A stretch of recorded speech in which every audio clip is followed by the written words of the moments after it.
Totoo bang mabilis nasisira ang printhead ng iyong printer kapag gumagamit ka ng pigment o sublimation ink instead of using dye ink?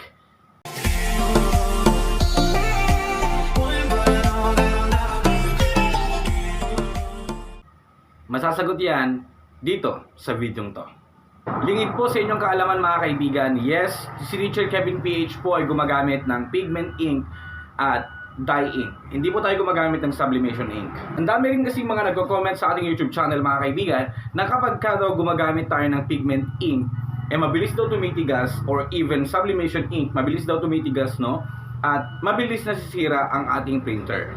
Well, ang sagot ko sa inyong mga katanungan ay base lamang po sa aking mga experiences mga kaibigan, no? Since matagal na po akong gumagamit ng pigment ink. At ang very precise and short na sagot ko po dyan mga kaibigan, depende sa paggamit mo bilang isang user or bilang isang owner ng isang printer. Well, para sa kaalaman natin mga kaibigan, hindi po basta-basta nasisira ang printhead ng mga Epson printers.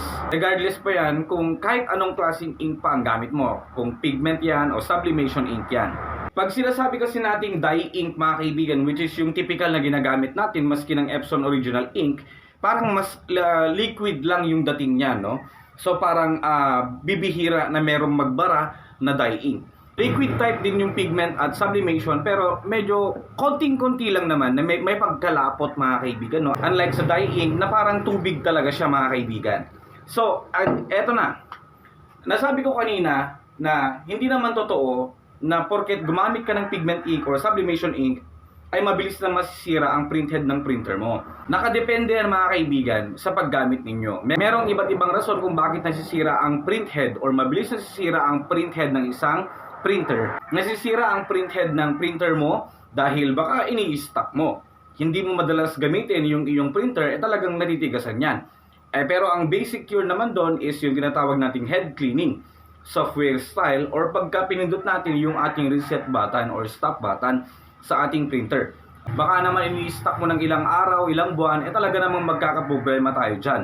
Syempre, babara at babara din yung ink doon sa loob ng printhead. Susunod mga kaibigan, baka naman na-overuse yung printhead mo. For example, kapag nagpiprint ka ng documents, especially naman, di naman natin may iwasan, lalong-lalo na kapag magpiprint tayo ng pang-business, puro naka-high quality, ultra high quality yung mga documents na print natin mga kaibigan.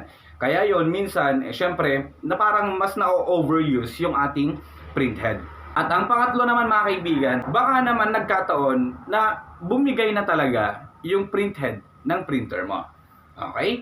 Hindi lahat, it is not necessary na isisi natin sa ink na ginagamit natin. For experience ko, even sa mga naunang printers ko mga kaibigan, wala naman akong na-encounter na problema kay pigment ink. Okay? So, yun lang, para matigil na yung mga comments or sa mga haka-haka.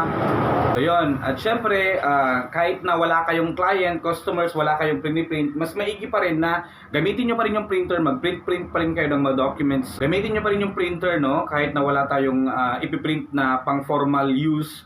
Para lang kahit pa paano magamit siya kung nai-stock na mga kaibigan, no? At regular head cleaning lang din yung pwede nating gawin dyan para hindi mabilis masira yung ating printer head. Nako, kadalasan yan mga kaibigan kapag ka nai-stock talaga ang printer, kapag ka hindi nagagamit, magkakaproblema talaga tayo dyan mga kaibigan. Pero lahat ng bagay merong paraan. Katulad ng mga huling video na ginagawa natin na kung saan naglilinis tayo, nag-unclog tayo ng printhead. So yun lang. Regardless kung kahit anong ink pa yan, depende yan sa paggamit nyo mga kaibigan, no? Pigment, sublimation, dye ink, local or original, wala yan mga kaibigan. As long as okay din yung paggamit natin. So yun lang, wag lang mag-mix-mix ng kung ano-ano mga ink na dyan, pag-mixing nyo na lahat, no? Wag nang ganon. So yun lang, maraming salamat po sa inyong panonood at hanggang sa muli po.